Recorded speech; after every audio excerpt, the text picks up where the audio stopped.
Good morning student, I am Hussain sir and today we will see question number 4 of final account of partnership firm. In this question you can see that here is a trial balance. On the basis of trial balance we have to prepare the final account. Final account means trading account, P&L account and balance sheet. With the help of this trial balance and adjustment we will prepare trading account, P&L account and balance sheet. चलिए start करते हैं. तो सबसे पहले जो है हमको trial balance given है और ट्रायल बैलेंस के साथ एडजस्टमेंट दी है जिसके बेसिस पे हमें फाइनल अकाउंट बनाना है. और आपको पता है कि फाइनल अकाउंट में हमें कौन कौन से अकाउंट बनानी है. फाइनल अकाउंट में हमें ट्रेडिंग अकाउंट, P&L अकाउंट और बैलेंस शीट बनाना है. तो इसके पहले भी हमने क्वेश्चन देखे हैं फाइनल अकाउंट के, ठीक है. तो ये और क्वेश्चन हम देखने वाले हैं जिससे आपके कंसेप्ट और क्लियर होते जाएंगे. तो क्वेश्चन में सबसे पहले हम क्या करते हैं कि क्वेश्चन को हम टिक कर लेते हैं. वो शॉर्ट ट्रिक्स आपको याद रखनी है कि फाइनल अकाउंट में जो ट्रेडिंग अकाउंट, P&L अकाउंट और बैलेंस शीट है, डेबिट साइड के कंटेंट T1, T2, ट्रेडिंग के P&L के P1, P2 और बैलेंस शीट में जो है लायबिलिटी और एसेट, इस तरह हम टिक कर लेंगे. पहले ट्रायल बैलेंस और एडजस्टमेंट को टिक करते हैं और टिक करने के बाद फिर वन बाय वन हम जो है फाइनल अकाउंट सॉल्व करेंगे. पहले ट्रेडिंग अकाउंट बनाएंगे, फिर P&L अकाउंट बनाएंगे और फिर बैलेंस शीट अकाउंट बनाएंगे. तो चलिए टिक कर लेते हैं. पहले क्वेश्चन स्टार्ट करते हैं. सबसे पहले दिया है स्टॉक. ये ओपनिंग स्टॉक है, प्रोडक्शन ओपनिंग स्टॉक है. तो ये सबसे पहला कंटेंट जो है ट्रेडिंग अकाउंट के डेबिट का होता है. तो T1 में आएगा. और क्यों आएगा ट्रेडिंग में, T1 में क्यों आएगा, ये सब जो है हम बहुत ज़्यादा डिटेल में पिछले लेक्चर में देख चुके हैं. तो यहाँ सिर्फ अब हमें क्वेश्चन टिक करते जाना है और उसके बाद उसको जो है हमें सॉल्व करना है. उसके बाद परचेसेस, प्रोडक्शन से रिलेटेड खर्चा है T1. चलिए 1 मिनट में रिवाइज करवा दूँ आपको. फाइनल अकाउंट में हमें ट्रेडिंग, P&L और बैलेंस शीट बनानी है. ट्रेडिंग अकाउंट में वो सारे खर्चे और इनकम हैं जो प्रोडक्शन, मैन्युफैक्चरिंग, फैक्ट्री से रिलेटेड होते हैं जिसको हम डायरेक्ट खर्चे और इनकम कहते हैं. वो सब ट्रेडिंग में आएंगे. और इसके अलावा जो है इनडायरेक्ट खर्चे और इनकम जो ऑफिस, एडमिनिस्ट्रेशन, फाइनेंस, सेलिंग और डिस्ट्रीब्यूशन से रिलेटेड है वो सारे के सारे P&L में आएंगे. और बचे हुए जो है लाइबिलिटीज़ वाले और एसेट के कंटेंट वो बैलेंस शीट में आएंगे. सैलरीज ऑफिस से रिलेटेड है P1, वेजेस T1 में जाएंगे. कैरेज T1, सिर्फ कैरेज लिखा है तो वो कैरेज इन्वॉल्व रहेगा. रॉयल्टीज़ T1 में, फ्राइड भी T1 में. प्रिंटिंग एंड स्टेशनरी ऑफिस से रिलेटेड है इसलिए P1. डेटर ये एसेट में जाएगा. Furniture asset, lease hold property asset, investment asset में जाएगा. ट्रैवलिंग एक्सपेंसेस एसेट खर्चा है ट्रैवलिंग P1. एडवर्टाइजमेंट लिखा है P1 में जाएगा. ये भी देखिए यहाँ लिखा है फॉर 3 ईयर. जितने भी खर्चे और इनकम है हम एक ही साल के लेते हैं. यहाँ पे 3 साल का दिया है तो आगे के जो 2 साल है वो प्रीपेड है. इसके पहले भी ये एडजस्टमेंट आ चुकी है. तो प्रीपेड जो है ये हिडन एडजस्टमेंट है और हिडन एडजस्टमेंट या एडजस्टमेंट वाले जो कंटेंट है उसको हम स्टार करके रखेंगे. अब ये जो है P1 में डेबिट में आएगा 30,000 रुपये इनर में. उसमें से माइनस करेंगे हम प्रीपेड फॉर 2 ईयर. 3 साल का 30 है तो 2 साल का जो रहेगा वो 20,000 रहेगा. 20,000 30 में से माइनस होंगे और आउटर में 10,000 लेंगे. बैड डेट पैसे डूब गए, लॉस P1. डिस्काउंट अलाउड खर्चा है P1. Cash in hand asset, cash at bank asset, fix deposit asset. ये एसेट वाले कंटेंट हो गए. अब इधर आ जाइए.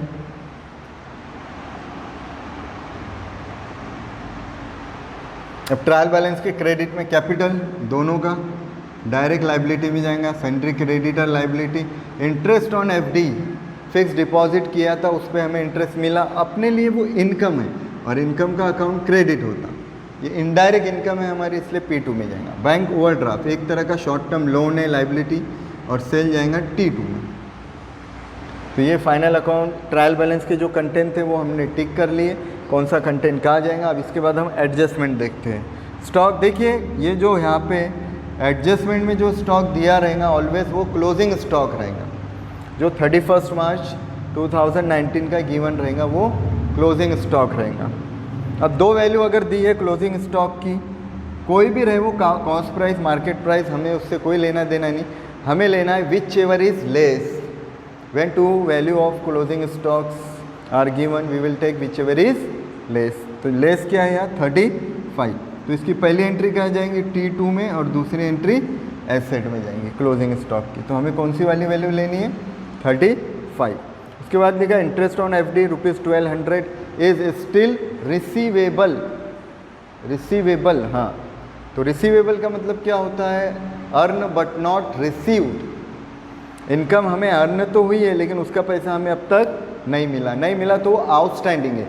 ये आउटस्टैंडिंग इनकम है इसलिए वो इनकम में ऐड होगा। तो ये पहले तो ऐड हो जाएगा P2 में और दूसरा ये FD में ऐड हो जाएगा। या फिक्स डिपॉजिट आप देख रहे हैं एसेट, तो एसेट में प्लस हो जाएंगे। ये देखिए यहाँ पे interest received on FD 1000 rupees दिया है, तो इसमें जो है ये 1200 रुपये ऐड हो जाएंगे और ये जो 15,000 है एसेट में जो लिए उसमें जो है ये 1200 रुपये एडजस्टमेंट वाले उसमें ऐड हो जाएंगे। तो इस तरह जो है इसकी दो एंट्री आएंगी एडजस्टमेंट की। प्रोवाइड RDD 2.5% ऑन डेटर, ये हमको पता है कि ये P1 में लेना पड़ता है हमें पहली एंट्री, और सेकंड जो है डेटर में से माइनस होता है और डेटर ये एसेट साइड में। नेक्स्ट डेप्रिशिएट फर्नीचर, खर्चा है ये, डेप्रिसिएशन नॉन मॉनिटरी एक्सपेंसेस है, P1 में आएगा और दूसरा एसेट में से माइनस होगा। गुड्स 8000 के डिस्ट्रॉयड हुए थे लेकिन इंश्योरेंस कंपनी ने हमारा 6000 का क्लेम एक्सेप्ट किया।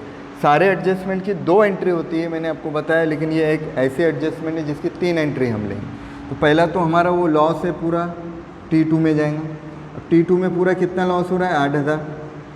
अब दूसरा T2 में लॉस नहीं, T2 में हमारे पास से गुड्स कितने के जा रहे हैं, टोटल 8000 के जा रहे हैं। अब एक्चुअल लॉस 6000 तो मिल जा रहे ना, तो 2000 लॉस है, तो लॉस तो है वो P1 में आएगा और इंश्योरेंस कंपनी जो से जो पैसा मिल रहा है वो एसेट में आएगा। टोटल कितना पैसा मिल रहा है 6000।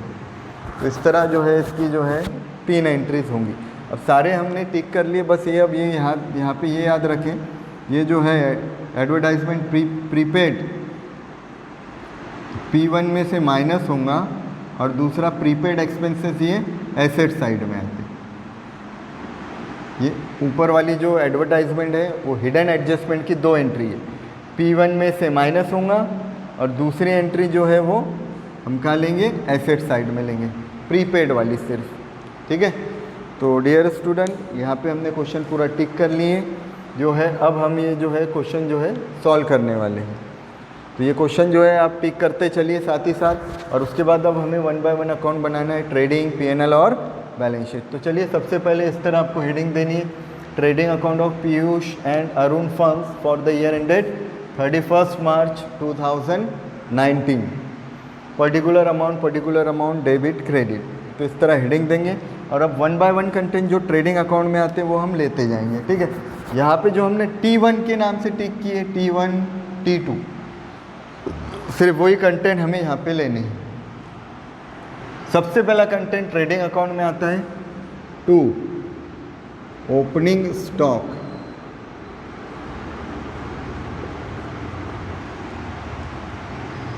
सबसे पहला कंटेंट लेना है आपको ओपनिंग स्टॉक, 30,800 दिया है।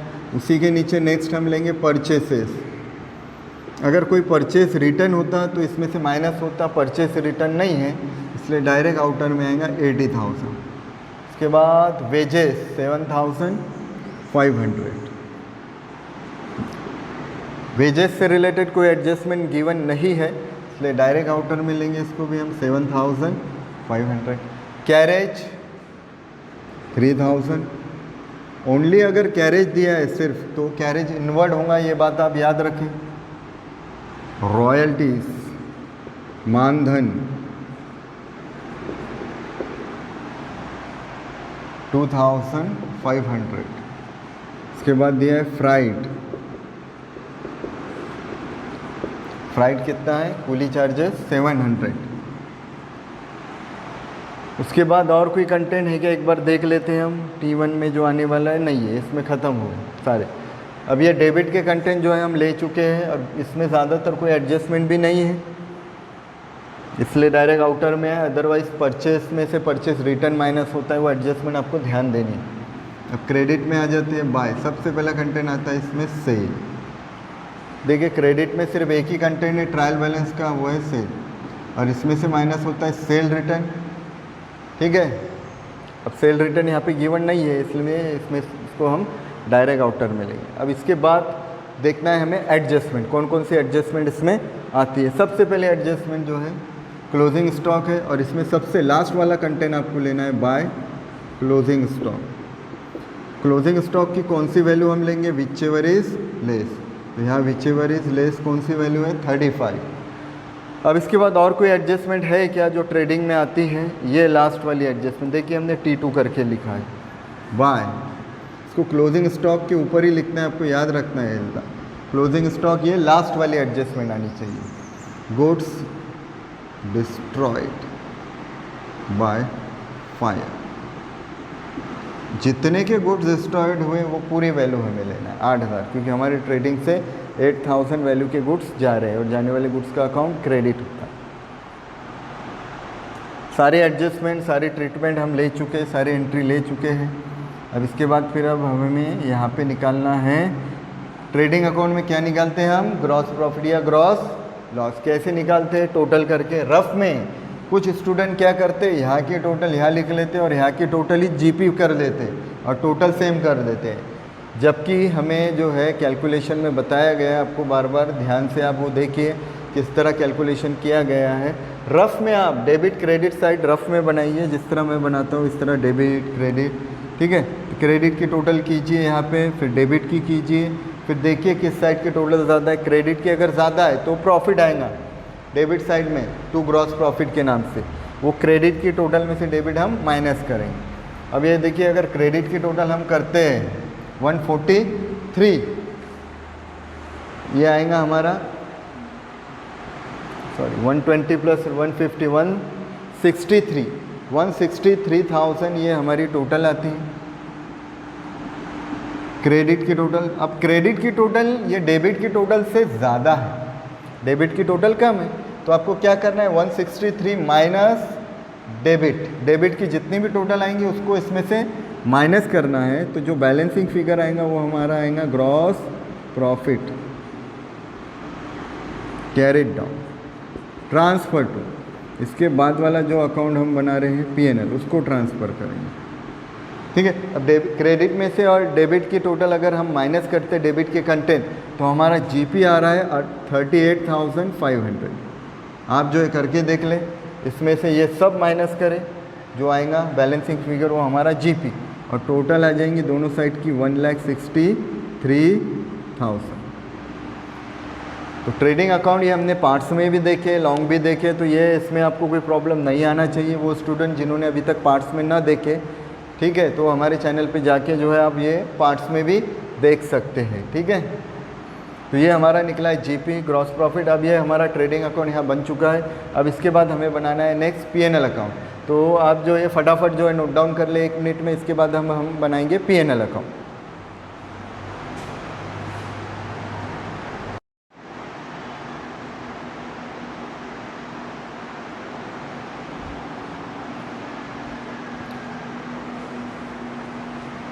ट्रेडिंग अकाउंट हमारा हो चुका है। अब नेक्स्ट हम बनाएंगे प्रॉफिट एंड लॉस अकाउंट। तो आपको जो है यहाँ पे इसी तरह हेडिंग देना है, profit and loss account of mister Piyush and mister Arun for the year ended 31 March 2019, particular amount debit credit.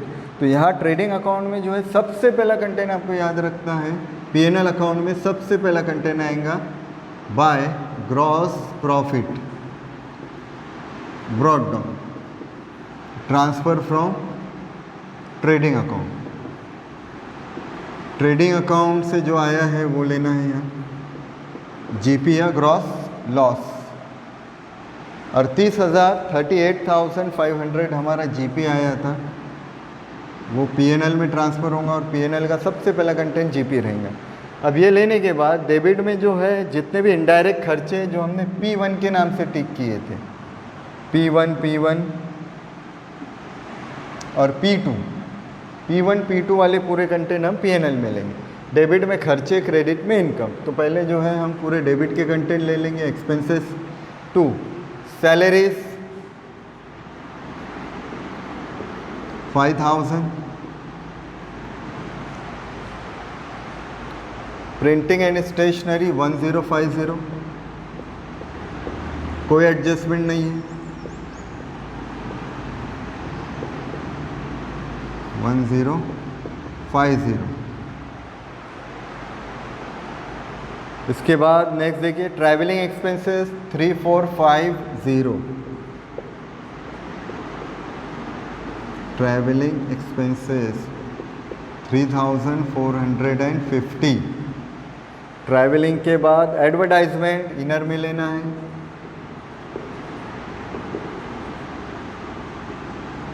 Advertisement 30,000 दिया है, ये 3 साल का है, हमें 1 ही साल का लेना है, तो ये लेस हो जाएगा minus prepaid, less prepaid for 2 year. 2 साल का वो प्रीपेड है, 3 साल का 30 है, 2 साल का कितना रहेगा 20,000, और आउटर में कितना आएगा ये 10,000। उसके बाद प्रिंटिंग स्टेशनरी की, travelling, advertisement, bad debt, bad debt 500 है। बैड डेट का तो पूरा आपको फॉर्मूला ही वो लिखना है, to old bad debt as पर ट्रायल बैलेंस ओल्ड है 500, इसमें ऐड होगा न्यू बैड डेट। आप पूरा फॉर्मूला भी लिखे तो चलेगा, या फिर उसमें के जो कंटेंट अवेलेबल है आप वो भी लिख सकते हैं। ये प्रैक्टिस आप करोगे तो आपको याद हो जाएंगे कि कौन से कंटेंट लेने हैं इसमें और कौन से नहीं लेने। टू न्यू RDD, न्यू का मतलब है एडजस्टमेंट। एडजस्टमेंट में देखिए RDD है यहाँ पे 2.5% ऑन डेटर। अब डेटर कौन से लेना है ये भी हमारा जो है फर्स्ट क्वेश्चन में जो है बहुत डिटेल में हुआ है, वो बराबर आप ध्यान से देखें। यहाँ पे सन्ड्री डेटर जो है 43,000 के हैं, तो इसमें पहले कुछ कंटेंट ऐड होते हैं फिर लेस होते हैं। Unrecorded sale, bill receivable, disorder नहीं है, लेना नहीं है। तो न्यू बैड डेट भी नहीं है, डायरेक्ट RDD 2.5%। अब इस केस में डायरेक्ट 43,000 पे निकलेगा। अब यहाँ पे देखिए 43,000 है, इसका 2.5% हमें लेना है, ठीक है। अब 10 अगर हम कम कर दे 4,300 तो ये 10% है। अब इसका आधा 5% आ जाएगा, अब इसका भी आधा 2.5%। अब हमें ये चाहिए था 1075, तो RDD ये जो है 1075 आएंगे। तीनों की टोटल इनर में 1575, और इसमें से माइनस होगा ओल्ड RDD। ये ओल्ड RDD जो है RDD ट्रायल बैलेंस के क्रेडिट में गिवन होता है, जो इसमें से माइनस होगा क्योंकि यहाँ पे गिवन नहीं है कोई RDD, इसलिए ये डैश होगा और आउटर में पूरा। तो यहाँ पे जो अवेलेबल है आप उतना भी लिख सकते हैं, लेकिन अगर पूरा फॉर्मूला लिखेंगे तो आपको जो है इसमें कोई मिस्टेक जो है आपकी होंगी नहीं। तो ये जो है RDD का देखिए 1575 आउटर में आएगा। तो इस तरह जो है कैलकुलेशन आप RDD का कर सकते हैं। तो चलिए बैड डेट वाला कंटेंट हम ले चुके। अब डिस्काउंट अलाउड है 1800, discount allowed 1800, cash in hand, cash at bank वो तो नहीं आएगा इसमें। अब P2 में देख लेते हैं एक बार। इंटरेस्ट रिसीव्ड ऑन FD ये आएगा, इनर में आएगा interest on FD fix deposit, कितना मिल रहा है 1000, और अभी और मिलना बाकी है। जो मिलना बाकी है वो आउटस्टैंडिंग, ये जो रिसीवेबल दिख रहा है अर्न बट नॉट रिसीव्ड, ये P2 में ऐड हो जाएगा, प्लस होगा इंटरेस्ट रिसीवेबल के नाम से। कितना 1200, और आउटर में आएगा 2200। उसके बाद बैंक ओवरड्राफ्ट हो गया, बस और कुछ भी नहीं। अब एडजस्टमेंट देखते हैं कौन कौन सी एडजस्टमेंट। सबसे पहले आप सीक्वेंस हमेशा याद रखिए, ट्रायल बैलेंस के डेबिट के कंटेंट ले, फिर क्रेडिट के कंटेंट ले, और उसके बाद एडजस्टमेंट ले, ताकि कोई भी कंटेंट लेने से ना छूटे। स्टॉक नहीं आएगा, इंटरेस्ट ऑन FD अभी ले चुके हैं, RDD भी आ गई। डेप्रीशिएट फर्नीचर, हाँ ये आने का है 2, डेप्रीसिएशन ऑन फर्नीचर @ कितना है भाई 5%। तो डायरेक्ट सिर्फ डेप्रिसिएशन के अमाउंट लेना है। तो देखिए फर्नीचर अगर हम देखें 20,200 है, उसका 5%, 1010 ये डायरेक्ट इसका 5% हमको लेना है। बहुत से स्टूडेंट गलती करते हैं, वो फर्नीचर की वैल्यू लिख लेते हैं, उसमें से माइनस करके यही आउटर में निकालते हैं। वो एसेट में आपको वैसा करना है, यहाँ पे सिर्फ डेप्रिसिएशन की वैल्यू लेनी है, जो परसेंट वाली वैल्यू को खर्चा लेना है यहाँ पे। इसके बाद गुड्स डिस्ट्रॉयड बाय फायर, तो 8000 के गुड्स थे, नेट लॉस बाय फायर। अब एक्चुअल लॉस कितना होगा, 8000 के गुड्स डिस्ट्रॉयड हुए, 6000 तो मिल रहे ना, तो एक्चुअल लॉस है सिर्फ 2000 रुपीज़ का, तो 2000 आएगा यहाँ पे, हो गया। तो ये सारी की सारी एडजस्टमेंट भी हमने ले ली है यहाँ पे, पूरी की पूरी टोटल सारी के सारे एडजस्टमेंट आ गए, 1 2 3 4 5 6 7 8 कंटेंट, सारी एडजस्टमेंट आ गई। यहाँ पे 2 एंट्री है। चलो ये सब हो गया। अब इसके बाद अब इसमें हमें निकालना है लास्ट में नेट प्रॉफिट या नेट लॉस। ट्रेडिंग अकाउंट में ग्रॉस प्रॉफिट निकाले थे, पीएनएल में अब हम निकालेंगे नेट प्रॉफिट। तो उसी तरह निकालेंगे, टोटल करेंगे। तो यहाँ पर भी अगर आप टोटल करें तो क्रेडिट की टोटल ज़्यादा है 40,700, तो 40,700 में से ये डेबिट के पूरे खर्चे ये टोटल माइनस कर देंगे, तो ये आ जाएगा हमारा to net profit transfer to capital account, partner के कैपिटल अकाउंट में। और नीचे जो है उसको जो हम डिस्ट्रीब्यूट भी करेंगे पार्टनर के प्रॉफिट लॉस रेशियो में। तो सबसे पहले हम देखते हैं प्रॉफिट कितना है। तो ये डेबिट क्रेडिट में से डेबिट की टोटल आप अगर माइनस करेंगे तो बैलेंस बच रहा है 14,815, 14815, ये आ रहा है हमारा नेट प्रॉफिट।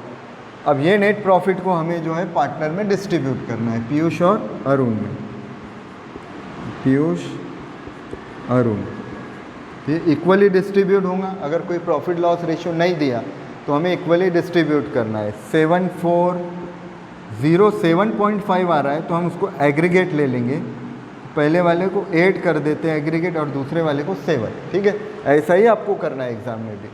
अगर पॉइंट में आ रहा है तो एग्रीगेट पहले को करो, 1 पॉइंट ज़्यादा दे दो और दूसरे को 1 रुपये कम करना है आपको।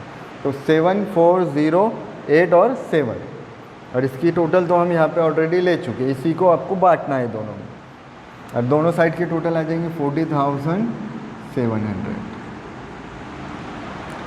तो डियर स्टूडेंट, ये था हमारा पीएनएल अकाउंट जो हमने अभी बनाए। तो इसको भी आप जल्दी से फटाफट नोट डाउन कर ले, क्योंकि इसके बाद अब हम बनाने वाले हैं बैलेंस शीट।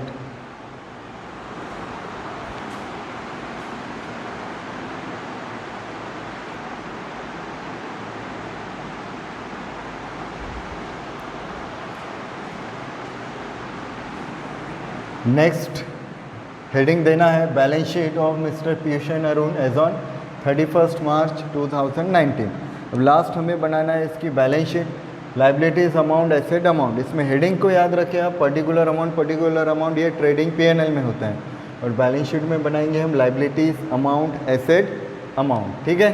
तो यहाँ लाइबिलिटी साइड में सबसे पहला कंटेंट क्या आता है, हमें लेना है कैपिटल अकाउंट सबसे पहले। अब 1 बाय 1 लेंगे, 1 बाय 1 पार्टनर का। सबसे पहले पीयूष का लेंगे, और इस कैपिटल में कुछ कंटेंट ऐड होंगे और कुछ लेस होंगे। कैपिटल है 80,000, अब उसमें ऐड हो जाएंगे सबसे पहले net profit, share of partner in net profit. वो जो 7,408 हमने डिस्ट्रीब्यूट करे थे, अब वो हमें यहाँ पे ऐड करना है। ये ऐड हो गया 7,408। अब इसके बाद इसमें ऐड होगा इंटरेस्ट ऑन कैपिटल, अगर है तो ऐड करेंगे, और माइनस होगा ड्राइंग, इंटरेस्ट ऑन ड्राइंग, अगर है तो माइनस करेंगे, अदरवाइज हम इसे आउटर में डायरेक्ट लिखेंगे। तो यहाँ पे देखिए नेट प्रॉफिट है, इंटरेस्ट ऑन कैपिटल भी नहीं है, ड्राइंग भी नहीं है, इंटरेस्ट ऑन ड्राइंग भी नहीं है। तो ये बस इसमें ये नेट प्रॉफिट ऐड होके आउटर में लेंगे हम 87,408। और दूसरा पीयूष के बाद है अरुण का भी 80 है, और नीचे उसके प्रॉफिट में, उसके कैपिटल में ऐड होगा 7,407 हो जाएगा, तो 87,407 आ जाएगा उसका, ठीक है। एग्रीगेट किए थे। तो ये कैपिटल हम ले चुके हैं। सबसे पहला कंटेन आपको कैपिटल लेना है, उसमें ऐड करना है नेट प्रॉफिट, और जो भी कंटेन या एडजस्टमेंट कैपिटल में ऐड होते हैं वो एडलेस इसमें हम करेंगे। अब इसके बाद जो है लाइबिलिटी में जो बचे हुए कंटेन हैं ट्रायल बैलेंस के क्रेडिट के, वो ले लेना है। सन्ड्री क्रेडिटर,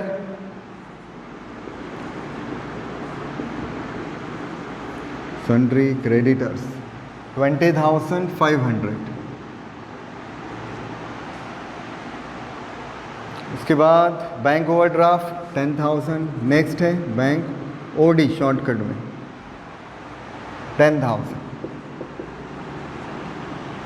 अब लाइबिलिटी के बाद डायरेक्ट आपको एडजस्टमेंट नहीं देखना है, लाइबिलिटी होने के बाद आप एसेट पे आओ और एसेट के बाद लास्ट में एडजस्टमेंट लो। अब एसेट में आएंगे हम, और एसेट में जो ए वाले थे सन्ड्री डेटर इनर में आएगा 43,000।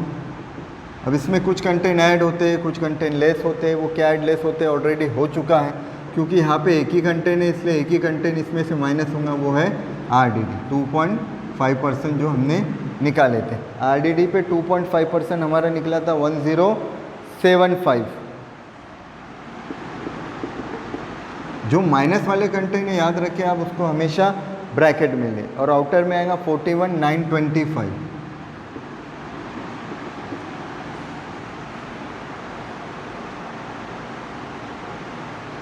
फर्नीचर 20,200।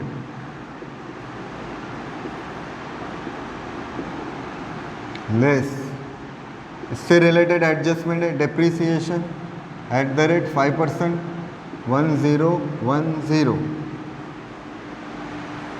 1010 माइनस होगा 19,190। इसकी माइनस करने के बाद निकालेंगे टोटल। नेक्स्ट कंटेंट है एसेट में debtor furniture lease hold property, जिससे रिलेटेड कोई एडजस्टमेंट नहीं है, वो डायरेक्ट आउटर में आएगा 25,000। इन्वेस्टमेंट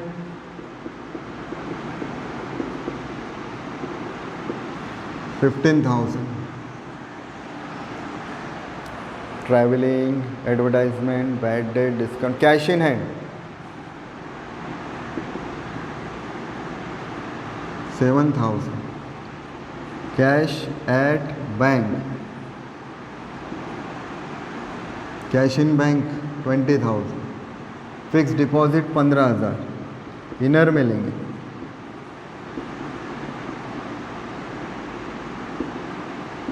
इसमें ऐड होगा इंटरेस्ट ऑन एफडी,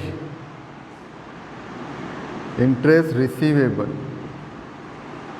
1,200, 16,200। अब ट्रायल बैलेंस के कंटेंट होने के बाद हमें एडजस्टमेंट लेना है। तो एडजस्टमेंट में जो है पहला जो है क्लोजिंग स्टॉक है, वो एसेट का सबसे लास्ट वाला कंटेंट आएगा 35,000। उसके बाद इंटरेस्ट ऑन एफडी ले चुके, आरडीडी भी हो गया, डेप्रिसिएशन हो गया, goods destroyed by fire, insurance claim के नाम से लेंगे। इंश्योरेंस क्लेम के हमें कितने मिल रहे हैं 6,000, तो 6,000 इसमें आएगा। नीचे हमने ए में एसेट में 6,000 लेना है, वो हमने टिक भी किया। कोई कंटेंट बचा क्या, हो गया, सारे कंटेंट हम ले चुके हैं।